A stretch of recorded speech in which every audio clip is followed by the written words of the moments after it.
quitting and should you do it? So, quiet quitting is a term that has been around, I don't know, maybe since the beginning of this year. And it is basically when a person they have quit their job, but they're still there. And at first, I wasn't gonna do an article about it because when I first heard the term, I like quiet quitting. What is that? Because they've been talking about the Great Resignation and how a lot of people have been leaving their jobs and things like that. But then all of a sudden, you had quiet quitting, and so basically, it's just when the employee their enthusiasm at work is gone basically, and they do just enough. They basically keep from getting fired. And there was an article that I read, and the guy he used the term quit and stay. So he was like, before it was called quiet quitting, they had a term because the guy was HR. They had a term called quit and stay. So the people would quit, but they would stay. They basically it was the same thing as quiet quitting. And I was like, okay, yeah, that makes sense. Um, and they did a Gallup did a poll in April and found that like 34% of U.S. employees were actively engaged in work in 2021 compared to 32% this year. So last year, 34% was engaged and it has gone down to 32%. And the article stated that healthcare professionals saw the largest dip as ours went down 9%, okay, year over year. And it could be because of the pandemic because it's a lot goes on. The I personally had never. I was thinking back about it. Me personally, I don't think I've ever like quiet quit because I'm the type of person where um, when I go to work, so like I go to work, I get there on time, I give 110%, and then when it's time to go home, I'm out. Okay, I throw them deuces up. I'm out of here. But I know I gave 110%. To me, it's weird.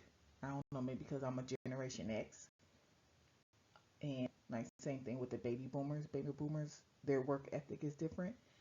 And so, and you had the Generation Z and the millennials. Everybody's work ethic is a little bit different. So, um, it's always was kind of weird, like to go to work and not work. That to me that's weird because my thinking has always been if I'm somewhere and I'm not working, then I can go home. You know what I'm saying? Like send me home. So that's why I am the way I am. Because if I'm not doing anything, I can go home. Like I could be at home not doing anything. You know what I'm saying? So it's weird. The thought is weird to me. And of course like the quiet quitting to me that's weird. But I understand because I've seen it. I've seen employees basically just do the bare minimum. Now, to be fair, they consider quiet quitting when a worker is unwilling to work like extra shifts, and I'm talking about in the hospital. They're unwilling to work extra shift or work beyond the bare minimum required. Now, if you are if you work 312s or 410s or 5/8s, and you don't owe nobody your days off. You know what I'm saying? Like, okay, yeah, I work 312s, but I don't owe you one of my days off. I got 3 days off. I don't owe that to you. No, I got 4 days off. I don't owe you one of my days off. Do you understand? So I think that's kind of out of line. But um, to work beyond bare minimum required, I mean, I see no harm in that. Now, to be fair, these hospitals do be working the hell out of its employees. Okay, they work. What's the word I'm looking for? They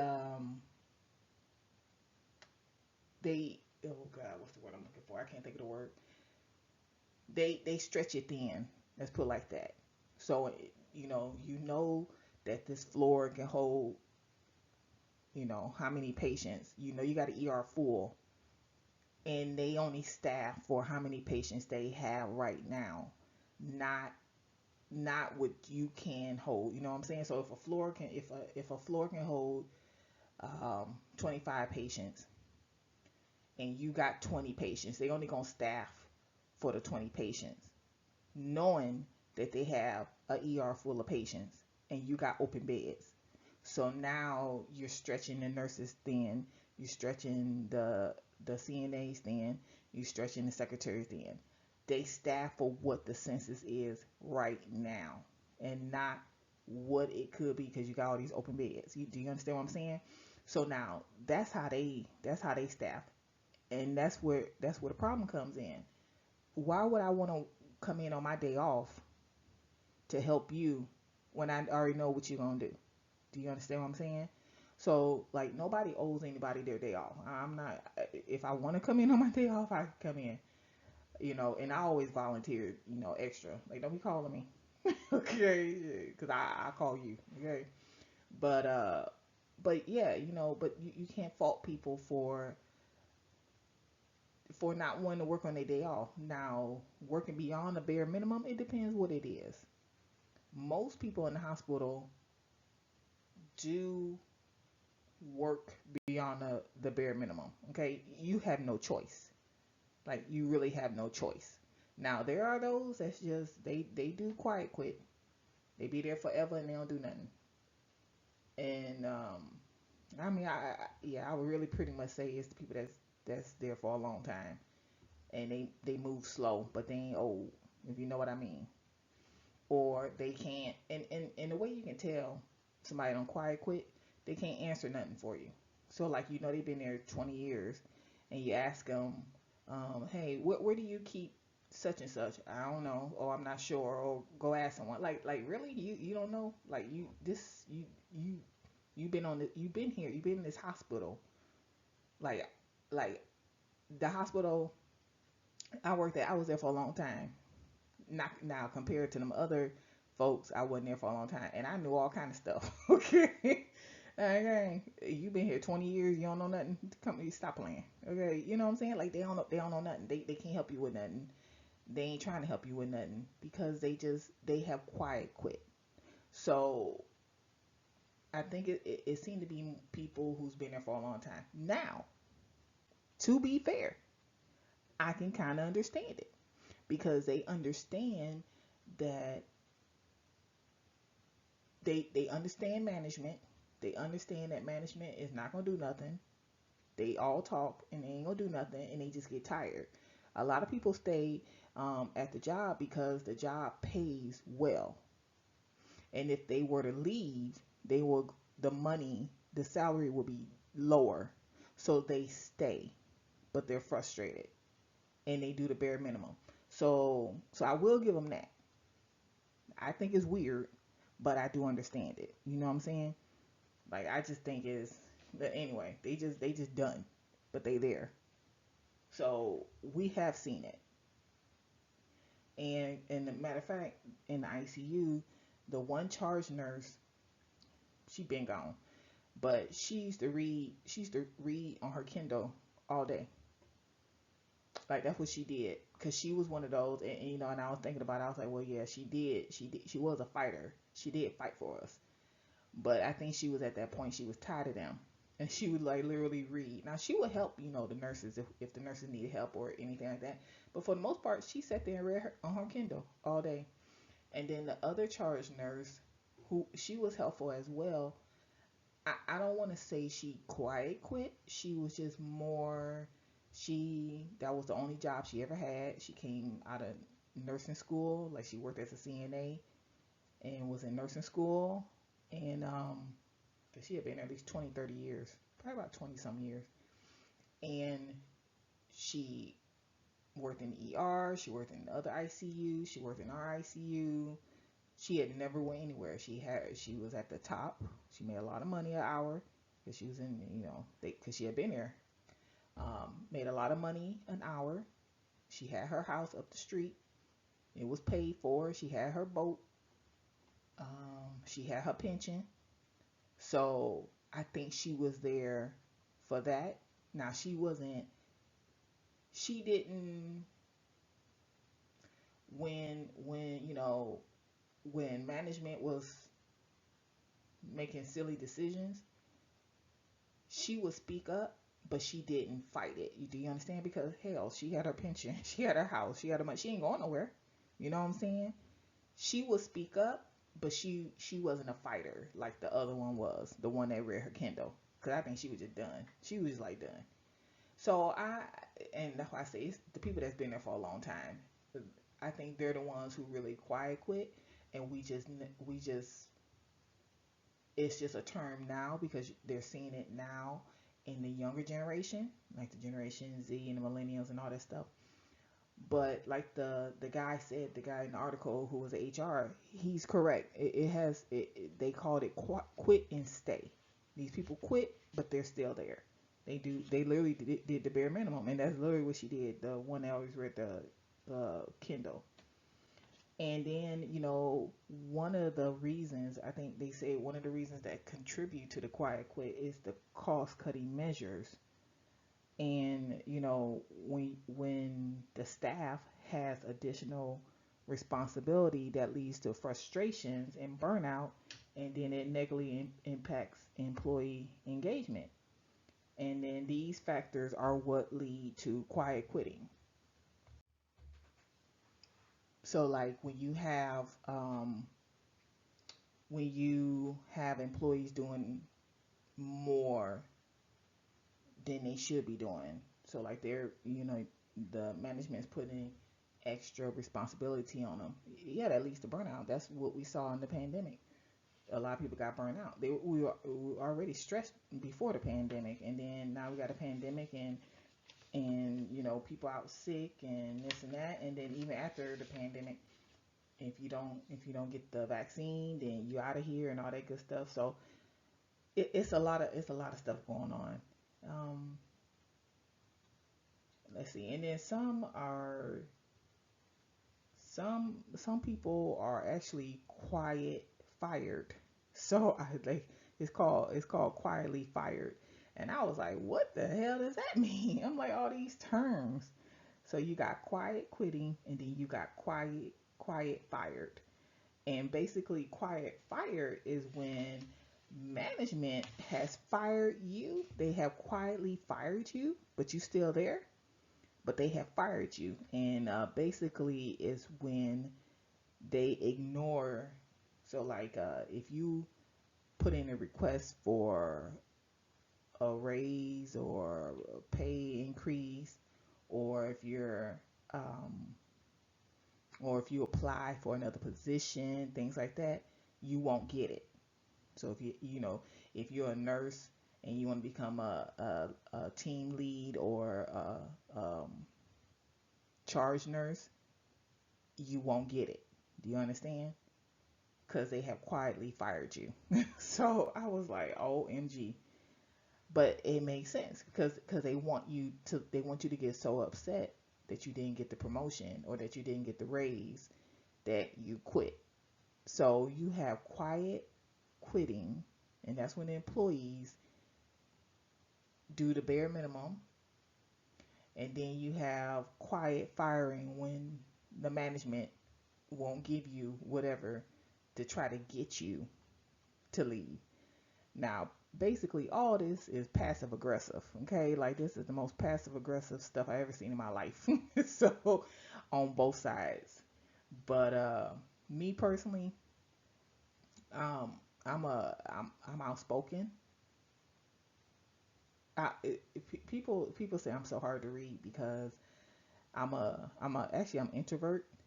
But when it comes to like my money and things like that, and And going to work, I speak up for myself. You know, people don't like that when you speak up for yourself.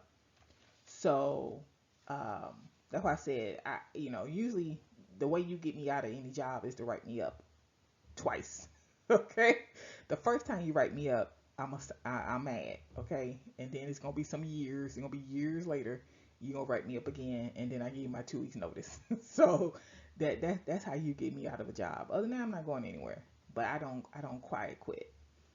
And the reason why I say write up is how you get me out of there, because that's what a write up is supposed to be a corrective measure, but no, it's a paper trail to get you out of there. So I go ahead and get myself out of there, but because I don't do write ups, because I know what it is. But like, even being frustrated, even, I may not like, when I was on the med surge floor and they was getting on my nerves, and I was so done with the med surge, but I would take my days off and go work elsewhere in the hospital, because I was trying to find, like, where else would be a nice, because I didn't want to leave the hospital. Like, you never leave the hospital unless it's just atrocious. But find another unit that maybe is a good unit, or need a secretary, things like that, that'll fit you perfectly. The ICU fit me perfectly. That's why I went over there and I was fine. But um that's what I did. I never picked up extra on my unit. Never. I don't think I ever came in on my day off on my unit, because they got on my nerves. Oh, when I was on the med surge floor. And but I came in, in ICU. Me and the girl, we rotated that extra day, because you had 3 days. She worked 3 days, I worked 3 days, and then that extra day we will rotate it. So I had no problem work in ICU working that extra day. And then I still floated. I still would float to other floors. So even when I was frustrated, because I don't know, I just always just I was never, because I don't know, to me quiet quitting is kind of weird. So I just never, that never even came to my mind. I don't even think I can sit still that long. Okay, I don't think I could sit, because I don't think I could sit and just, like, knowing that the break room, I can go, wipe down the break room. I don't think I could. Knowing that the counter is a mess. No, I got to straighten it up. Okay, it's like, I no, I got to. Okay, I'm organizing everything. I don't think I could. I don't think I ever could. And I even thought back about my other jobs. I was like, did I ever quiet quit? No, no, no. When I'm out of there, I'm out of there. Like, I just sitting there and not working. It's just weird to me. And I don't know. I mean, it could be my generation, but I thought about it, and I was like, I have seen it, but I understand it in the hospital, because management it is what it is. They stretch it thin. They they staff based on the current census and not the future. They don't think like that. And then they'll want to pay you time and a half overtime. Like, what kind of sense that make? Like, what kind of sense that make, to pay all this overtime, and then they wonder why they ain't got no money? They can't figure it out, because you paying all this money in overtime when you should just staff right the first time, and you wouldn't be backlogged and all that good stuff. But what do we know? So yeah, y'all put y'all comments below about what you think about quiet quitting and quiet firing, and have you ever quiet quit, and do you think you've been quiet fired, and all that good stuff, or just put in the comments below. And if you haven't already done so, don't forget to hit the subscribe button, like the video, share it, and I'll talk to you later. Bye.